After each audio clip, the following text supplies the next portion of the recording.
Hi everyone, আমার নতুন একটা ব্লগে সবাইকে স্বাগত। কেমন আছেন সবাই? আজ যে দিনটার ব্লগ শেয়ার করছি ওই দিন আমার ক্রিশ বেবির বয়স 64 ডেজ।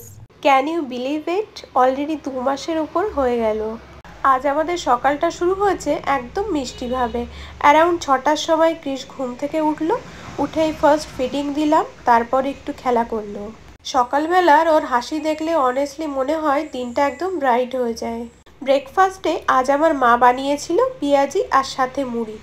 অনেক দিন পর খেয়ে একেবারে ওল্ড মেমোরিজ ফ্রেশ হয়ে গেল। চাইল্ডহুডে যখন বৃষ্টি হতো তখন পেঁয়াজি মুড়ি খাওয়ার সেই মজা ছিল। আজ একদম সেই ভাইব। আজকে সবচেয়ে বড় হাইলাইট, ফাইনালি বেবিস বাথটব কাল বিকালেই এসেছে। আর আজ আমরা ওকে ফার্স্ট টাইম বাথটবে স্নান করাবো। বাথটবটা আমার মায়ের তরফ থেকে দিয়েছে আর এটা ওপেন করার জন্য আমি তো খুবই এক্সাইটেড। বাথটবটার সাথে একটা কুশন আছে যেটাতে বেবিকে খুব সহজে শোয়ানো বা বসানো যাবে, আর সাথে জলের টেম্পারেচার চেক করা যাবে, তার জন্য একটা টেম্পারেচার চেকিং ডিভাইসও আছে।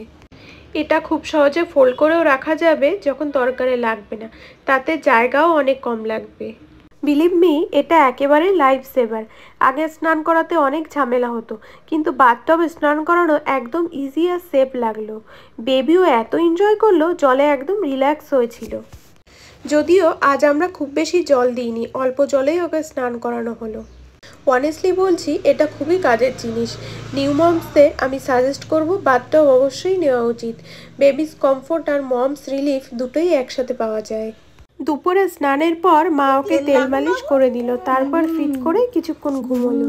আজ দুপুরে আমি দেখলাম ও নিজের আঙুল মুখে দিয়ে খেলা করছে, একটু একটু করে জিনিসও চিনতে শিখছে। এখন খেলনা হাতে দিলে ও ধরে খেলা করে, আর আয়নার সামনে নিয়ে গেলে ওর রিয়াকশন একেবারে প্রাইসলেস। প্রথমে অবাক হয়, তারপর হাসে।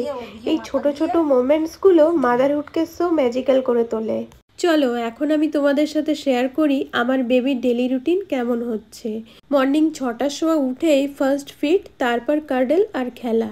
অ্যারাউন্ড 9টা নাগাদ ও একটা ছোট ন্যাপ নেয়। এরপর কিছুক্ষণ টামি টাইম দিই, ও চেস্ট তুলতে পারে আর হাত পাও নাড়ায়।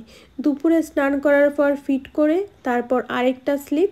উঠেই মা স্টোরি শোনায়, আমি আবার কখনো একটু নিয়ে হাঁটি, হাঁটলেও খুবই খুশি হয়। ইভিনিং টাইমে একদম ফান মুড, ও একা একা কথা বলতে চেষ্টা করে, হাসে, হাত নাড়ায়। ডিনার টাইমে আমাদের সাথে জেগে থাকে, আবার অনেক সময় ঘুমিয়েও পড়ে। ওর কিউরিসিটি একবারে নেক্সট লেভেলের। অ্যারাউন্ড 10টার সময় লাস্ট ফিড হয় আর ধীরে ধীরে ঘুমিয়ে যায়। ডিনারে আজ মা বানিয়েছে লুচি আর সাথে ঘুগনি, একটা ক্লাসিক কম্বো। খেতে খেতে আমরা একটা মুভিও দেখছিলাম। ক্রিশ তখন ওর দিদার কাছেই শুয়ে খেলা করছিল। আমরা খেয়ে নেওয়ার পর আমার মাও ডিনার করে নিল। সো বন্ধুরা, এই ছিল আমাদের আজকের দিন, সিম্পল কিন্তু অনেক ছোট ছোট খুশি নিয়ে। আজকের ব্লগের মেন হাইলাইট অবশ্যই baby's first bathtub bath. I love it, আর আমি মনে করি এটা নিউ মমসদের জন্য মাস্ট হ্যাভ প্রোডাক্ট। নেক্সট ব্লগে আমি আরও কিছু বেবি কেয়ার আপডেট শেয়ার করব। Thank you so much for watching. Don't forget to like, comment and subscribe. আজকের ব্লগটা এখানেই শেষ করলাম। সবাই ভালো থাকবেন, সুস্থ থাকবেন। পরবর্তী নতুন একটা ব্লগে আবার দেখা হবে। Bye bye.